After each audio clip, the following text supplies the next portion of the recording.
Good morning and welcome to another online Sunday school class with Tunnel Hill Baptist Church. As always, we like to begin by reminding you that we here at Tunnel Hill Baptist Church believe that Jesus is the Christ, that he's the Son of the living God who lived a perfect life and died a sacrificial death for your sins and for mine, and that he rose from the grave 3 days later to give us new life in him. If you'd like more information about what it means to make Jesus Christ your Lord and Savior, we would invite you to follow the link in the description. This will take you to a full gospel presentation. It'll also show you how to respond to the gospel and how to connect with Tunnel Hill Baptist Church. If you live in the Hardin County, Kentucky area, we would invite you to join us for worship right here at Tunnel Hill Baptist Church at 11 o'clock on Sunday mornings. We are both in person and online through Facebook Live. If you do not live in the Hardin County, Kentucky area, we do still want to connect with you because we want to help you find a Bible-believing church where you do live. As we continue on in our study of the book of Numbers and Deuteronomy, we are now in session 3, which is titled The Land. And we're going to be looking at Numbers chapter 13, verses 17 through 31. So again, this is session 3, titled The Land. And we're going to be looking at Numbers chapter 13, verses 17 through 31. As we get started today, I want to begin by asking a question. And so as we ask questions throughout the study, we're going to invite you to pause the video. And if you're watching this by yourself, get a journal, get a notebook, pen, and any kind of paper, and take time to really interact with the questions we ask. Write some things down, really think through what we're asking and why we're asking it. And then just whenever you're ready, hit play again and continue to watch the lesson. And of course, if you're watching this with your friends or family or just your spouse, somebody else, we would also encourage you, pause the video, have a discussion, really talk through it. And then again, whenever you're ready, just hit play again and we'll keep going in our study. Now, the first question is this. It says, what was the last project that was more complicated than you thought? And with that, what made it more complicated? So I want you to think back to a time where you got into a project, you were doing something, you were doing something, and you began to realize that this was a much more complicated, much more in-depth thing than you originally thought. And what made it so? So here's what I want you to do. Pause the video. Answer that question. What was a time that happened? Have that discussion. And then whenever you're ready, just hit play again, and then we'll keep going in our study.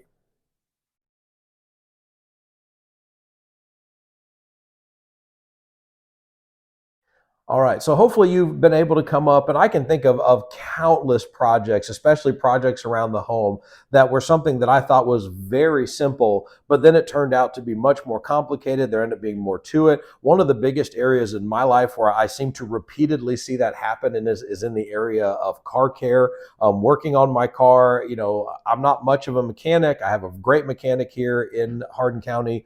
But every once in a while, I feel like it's a small issue. It's one where I should be able to fix it quickly.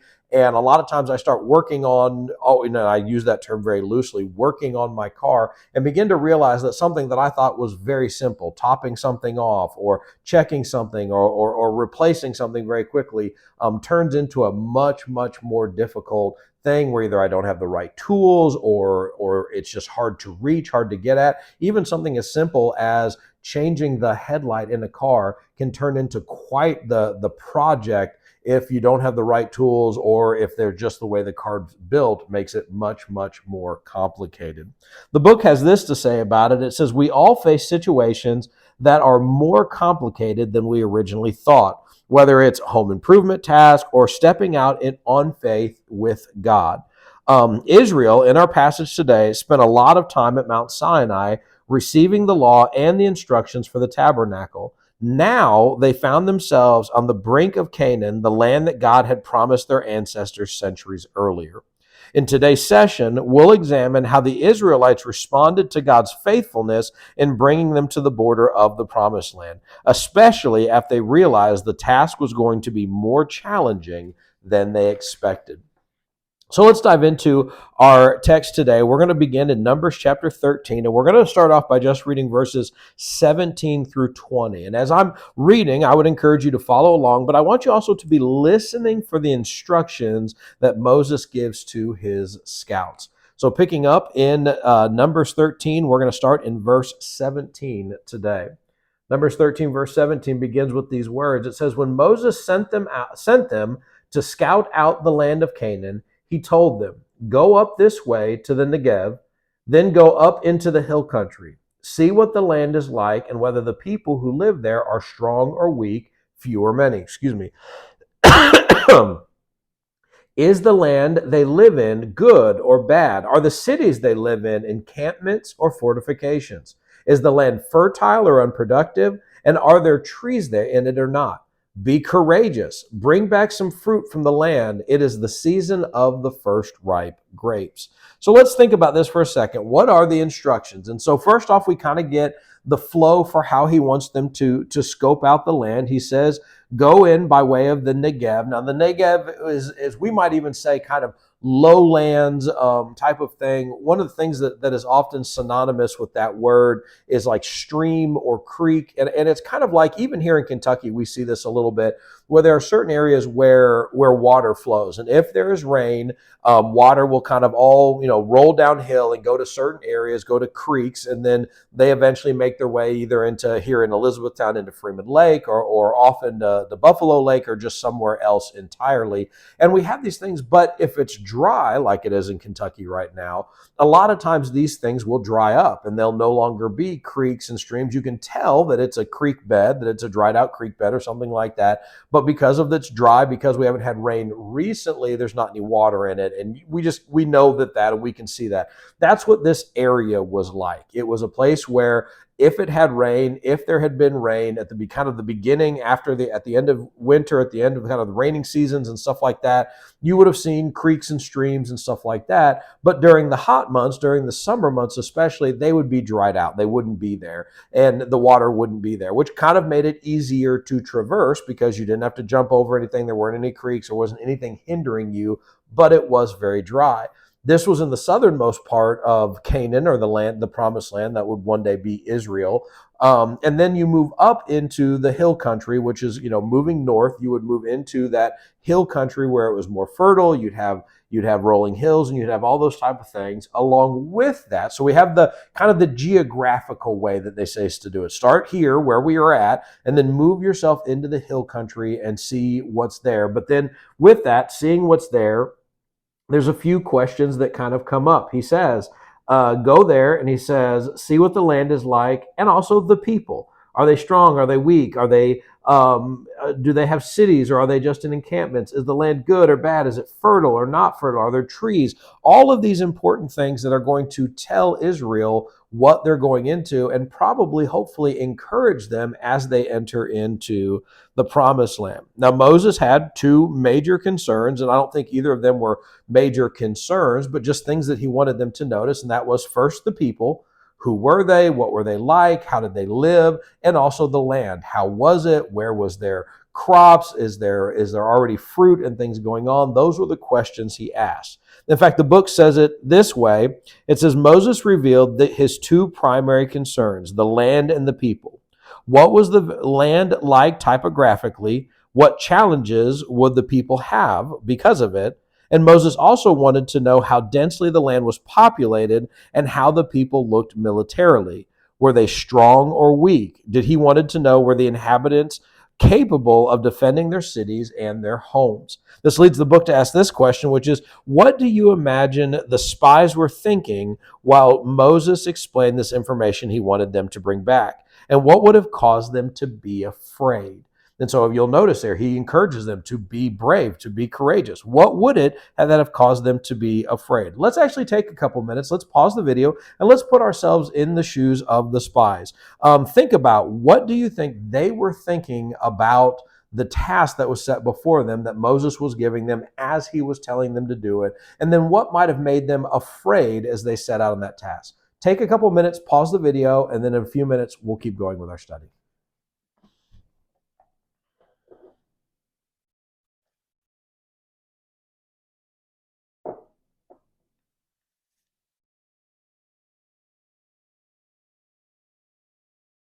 All right, so hopefully you've had a couple of minutes to think that, and I think that, to me, as I'm kind of putting myself in this position, I kind of feel like there would be a mixture of emotion, and what I mean by that is, in one sense, I would be excited. I get to be one of the first people to set foot in the promised land, to go and to spy it out, and to see what is this thing that God has promised us, that God has delivered us from Israel in order to give us, and there would be excitement to that. But with that excitement would come fear, and the fact that I don't know what I'm getting into. What if I get over there and they're ready for me? What if I get over there and I come across some wild animal that I don't know how to face? What if I hurt myself? What if I drown? What if we're discovered? There's a whole plethora of things that I don't know about the land I'm going into that can make me concerned, and what dangers await me that I don't even know about. I kind of think of even in my own life of on occasion where I've gone to a new place, maybe a foreign country, maybe I think about some of the mission trips I've been on where I'm going to a place where I've never been before, I've never driven before, I don't know anything about, and what might happen there, what could go wrong that may even mean that I don't get to come back. And so those kind of things would have made me nervous, and those things would have scared me for sure. The book points out, says it this way. It says, Moses commanded them to demonstrate courage. Believers also need to find courage to fulfill God's plans. For the next 40 days, these spies did the job and thoroughly explored Canaan, just as Moses had directed them. And this leads the book to ask this question: how do you typically approach a God-given task, and what concerns or apprehensions might arise? And then I want to follow that up with, how do you find courage to do what God has commanded you to do? So here's what I want you to do. Again, pause that video. Ask yourself, how do you typically approach a task? How do you find the courage to do that? But also, what apprehensions arise as you are doing what God has led you to do? Take a couple minutes, pause the video, answer those questions, and then we'll keep going in our study.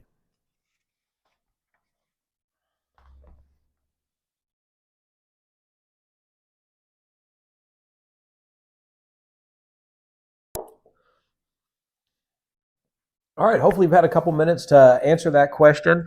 Again, I think the fear of the unknown plays a huge part of that. And for me, one of the things that I'm going to do is I'm getting ready to do something like this, especially when there's unknown.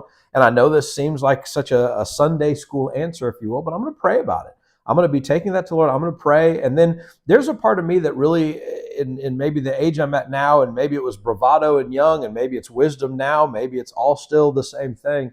But there's always been that part of me that's just said, listen, if I am really convinced that this is what God is calling me to do and this is what God is commanding me to do, then the outcome is irrelevant. If I do this, if I believe this is what God's called me to do and it is a epic failure, then there's something to learn. That there's a reason why God put me through that, to learn, to get better, to trust in him more, whatever. But if I do it and by whatever measure or standard it's a success, then I recognize that is because God is working and God has been working in my life, and to him be the glory.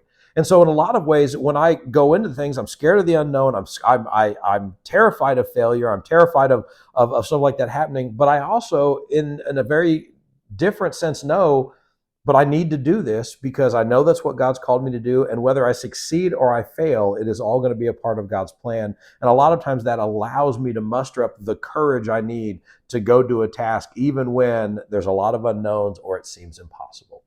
Let's see what happens, though. Let's look at our text and see how the spies spy out the land. Let's look at verses 21 through 25. And I want you to just kind of notice as it kind of starts to list off the locations that they are going through and the ones that they're addressing. So picking up in verse 21, we read this. So they went up and scouted out the land from the wilderness of Zin as far as Rehob, near the entrance of Hamath. They went up through the Negev and came to Hebron, where Ahiman, Sheshai, and Talmai, the descendants of Anak, were living. Hebron was built 7 years before Zoan in Egypt. When they came to the valley of Eshcol, they cut down a branch and a single cluster of grapes, which they carried on a pole by 2 men. They also took some pomegranates and some figs. That place was called the Valley of Eshcol because of the cluster of grapes that the Israelites cut there. At the end of 40 days, they returned from scouting out the land. So we get several places here, and obviously I don't have a map that I'm going to be able to present to you right now, but if you turn to the back of your Bible, you may be able to see some of those things depending on your Bible. Some of them have maps, some of them have a lot of maps, but something worth looking up. I think you could probably also Google Israelite scouts journey, or however you want to do it. And they could probably bring up a map for you in that regard as well. But what we see here is a couple of things I want you to notice. One is they really make a point of saying they kind of went everywhere. They went from the Negev, they went to the hill country, they went all the way from they went into Hebron. They went into the wilderness of Zir and Rehob, all the way to the entrance of Hamath. And you really get this idea that they went from the south to the north, the east to the west, and really quite impressively, really covered a great deal of land in Canaan and what would become Israel. In fact, even the very idea of them being gone for 40 days, and you think about like it rained 40 days and 40 nights, all that stuff. There's an idea with that number 40 of this kind of idea of completion. Like they completely searched out the land, that they had done as thorough of a job as they possibly could, even doing what Moses asked, checking out all the things and bringing back fruit. They brought back the huge cluster of grapes. They brought back some figs. They brought back pomegranates, and they were able to not only say, hey, this is what we saw, but hey, look what we've brought back. And they did a very thorough job. It's kind of neat.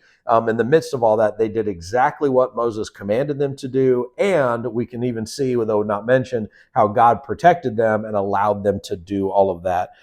They started in the desert region known as the Negev and then went everywhere else. And there's an idea here from the Negev to Ashkol. They checked out everything. And one of the things I really liked about the text, and one of the things it pointed out, was that the Eshkol, which is where they got the grapes and was very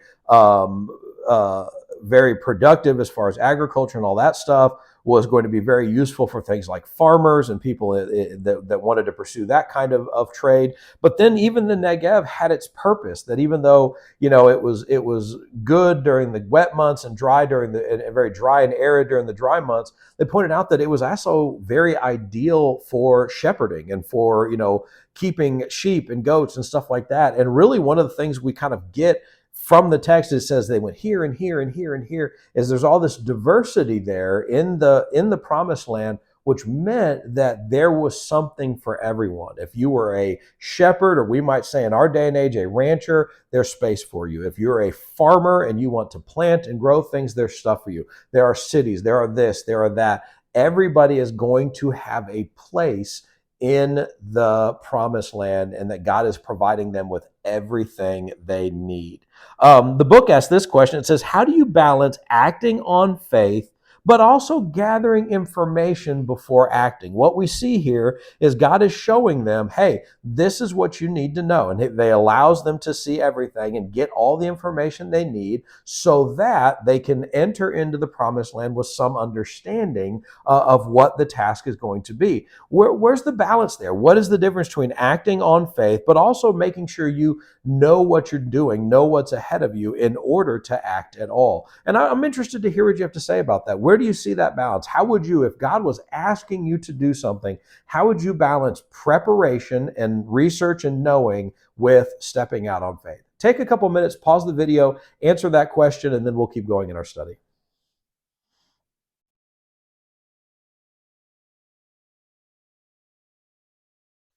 All right, so again, I think this is a great question. It's something to think about. I know when I approach any task that there needs to be that balance. I many years ago, about 8 years ago, almost 9 years ago, really almost 10 years ago, I set foot on the campus of ECTC here in Elizabethtown for the very first time, and I wanted to start a Bible study. I wanted to start ministering to people on campus, specifically the people in OTB and RPC and basically those that were learning trades and learning tech school stuff, getting certifications, those type of things, and wanting to figure out how could I minister, how could I work with these students and work among these people. And in one sense, I could have just showed up one day, said, hey, I'm going to start a Bible study here in this public area and just hope for the best. But I wanted to know the campus, and I wanted to make sure the campus was ready for someone like me to do that. And so I set up a meeting with, at that time, the head of student affairs and student relations. I got to know a couple of the professors that were believers that I thought would be supportive and would help me in that. And I began to do my research to learn, how did the classes work? Where did the students congregate? What did their schedules look like? And all those important details, so that when I did finally initiate, I had at least some idea of what was going on. Now, here's the deal. I could not answer every question. I could not do anything that would guarantee success, whatever success may have looked like. And so there was always going to be that idea that I can start this, and even after I've started it, I can fail horribly. But I wanted to have enough information and enough understanding about the area of the school and the students and the faculty and all that, so that at least I had some idea what was going on. And then for the rest of it, I could just trust the Lord. Now, is that a 50-50? Is that a 30-70 or 80-20? I don't know, and I don't think we always do. I know that there are missionaries who get dropped into areas where they know nothing, because there's nothing that anybody knows about a certain area, and they just have to start learning on the fly. But I always think it's a good idea to at least be able to do what you can do, and then trust God to fill in all of the gaps. The book has this to say. It says, either way, God knew what his people needed, and he was faithful to provide that to him. And so we can always have that trust that we can know as much as we can know, but then we also have to believe in God that he is going to give us the information we need, and he is going to provide for us even when we don't have the information we need. Let's look at the last part of our text today. We're going to look at verses 26 through 31, kind of a lengthy portion. And I want you to really think about the contrast between the 10 spies and Caleb. And then we'll also see that it's not only Caleb, but Caleb and Yeshua, who we will later know as Joshua. Picking up in verse 26, we read these words. The men went back to Moses, Aaron, and the entire Israelite community in the wilderness of Paran at Kadesh. They brought back a report for them and the whole community, and they showed them the fruit of the land. They reported to Moses, and they said, we went into the land where you sent us. Indeed, it is flowing with milk and honey, and here is some of its fruit. However, the people living in the land are strong, and the cities are large and fortified. We also saw the descendants of Anak there. The Amalekites are living in the land of the Negev. The Hethites, the Jebusites, and the Amorites live in the hill country. And the Canaanites live by the sea along the Jordan. Then Caleb quieted the people in the presence of Moses and said, let's go up now and take possession of the land, because we can certainly conquer it. But the men who had gone up with him responded, we can't attack the people, because they are stronger than we are. And so when we look at this passage, we see this contrast here between Caleb and the other 10, which does not include Yeshua, who we'll know as Joshua. And we can see that the response of the other 10 people is a response of fear. They are afraid. They're saying, while Caleb is saying, we can do it, we can take them, the other 10 are saying, no, we can't. And then we can see, and let's just look at all the things that they list as to why. They say they went into the land, and they said it's everything that God has promised it to be, but he says those living, they are strong, which means they are militarily strong, they are organized, they are powerful, they are probably even muscular strong. The cities are large and fortified, which means they're going to be hard to take. That's going to be a hard thing to do. The descendants of Anak are there, which we see from the previous thing that might, imply that they were huge, that they were big, massive people. On top of that, you had the Amalekites, the Hethites, the Jebusites, and the Amorites, and the Canaanites, who it's kind of a lump term I kind of view, since it says they're by the sea and along the Jordan. Those are probably the Philistines, probably in that thing. And basically says, and there's people everywhere. And so when we're looking at the land, it's everything that God said it is, but it's full of people. They're strong people. They have fortified cities. They are humongous. They are ready for us. In fact, they even go so far as to say, as we were like grasshoppers in their eyes. They said we even saw the Nephilim there, the descendants of Anak. come from the Nephilim, and just meaning these massive people, these like just gargantuously strong people. And so they have all these things. They're like, listen, yes, it's everything said, but it's going to be, the people are going to be hard to fight. They are strong and organized. Their cities are going to be hard to take. We're like grasshoppers to their eyes. How on earth are we going to do this? They have this huge list of people that they can't beat. And we can look at that and, look at the pros and cons, and they're going to say, hey, it's everything God said it was, and everything that is there is wonderful and good, and you can see that for yourself. But and I think that what they're saying here is in the kind of the con areas, but we will lose. Even if we take the land, we will lose so many people. So many people are going to die trying to take this land that by the time it's all said and done, there won't be enough of us to live there, let alone defend it and be able to kind of keep our land and keep the things that we have. And they're forgetting the most important thing, that very thing that Caleb did not forget, which is God has given this to us. God is telling us this is ours. We don't need to fear these people. God has given us this land. We can take it. All they could see is the obstacles and the challenges, and they thought they couldn't do it by their own strength and their own power. And I'm sure that they were right. But if they trusted in God and trusted in His strength and His power, they would have been able to do it. The book puts it this way. It says, in the middle of fear, Caleb took a stand for faith. He understood God's promises and refused to take his eyes off what the Lord wanted to do among His people. This leads the book to ask this question: what kind of obstacles might prevent or delay us from obeying God? Take a couple minutes, discuss that, and then we're going to start wrapping up our time together.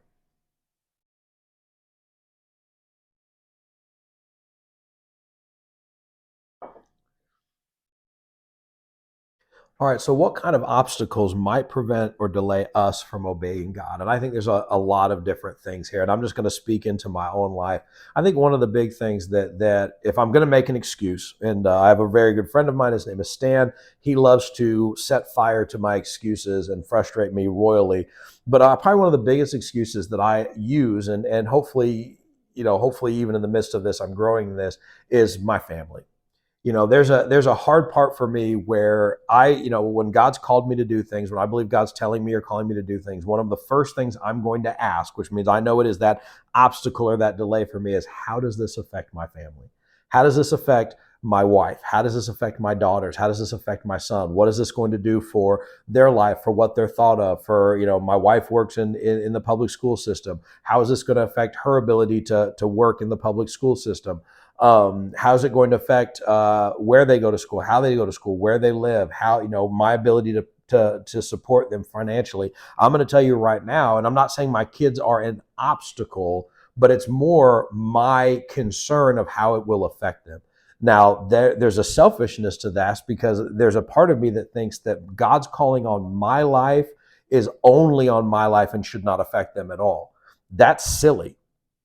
And the reality is what God has called me to, God has called my family to. And so I always have to ask those questions. And sometimes, if I'm being really honest, I don't even give my wife or my children the opportunity to answer the question, has God called you to this? Because I make that decision for them, usually in the sense of not keeping them, not of changing their life, not making them make a drastic change to their life. And that's probably wrong on my part. But if I was being really honest, the thing that's going to cause me to delay, the thing that's going to cause me that might even prevent me from doing something, might be, well, my kids are still in school. Well, they haven't graduated yet. Well, I'd hate to move them from, school district, or well, I'd hate for this to affect them, or this, or, I don't want them to lose a friend over this, or whatever. And that's going to be a big thing for me. And I'm sure I'm not alone in that. It can also be finances. How are you going to pay for it? It can be, I don't know how to do it. I don't know enough about that. I don't have, or well, this is a bad time because this person's sick, or this isn't great, or I need to pay these bills, or whatever it might be.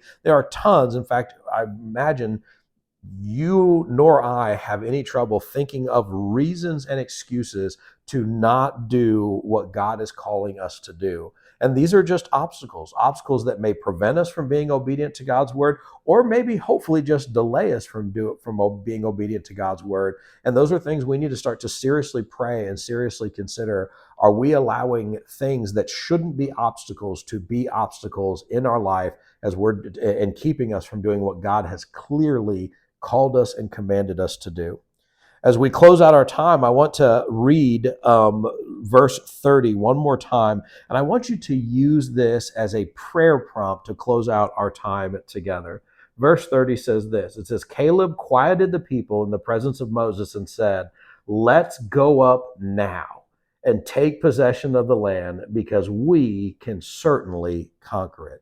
And here's what I want you to do. I want you to close out your time today with that statement of Caleb on your mind, and ask yourself the question, how might this verse fuel my prayer life? How is what Caleb is saying in this moment lead me to pray and ask God to do? And we can do this. A couple questions to ask while you do that is, how is God revealing himself in this verse? What is God wanting us to understand about him through Caleb's response? Also, how should I respond to what God is revealing here? What should I do? An example of this might be a prayer that says, God, asking God to give you the boldness of faith in Caleb, while also seeking forgiveness for the times when you have doubted and fears that have weakened your faith. And so that's what we want you to do as we close out our time together. I want you to close in prayer. I would encourage you, read Numbers 13:30 again, and then just respond to that verse in prayer, asking God, give me the boldness of Caleb. Give me the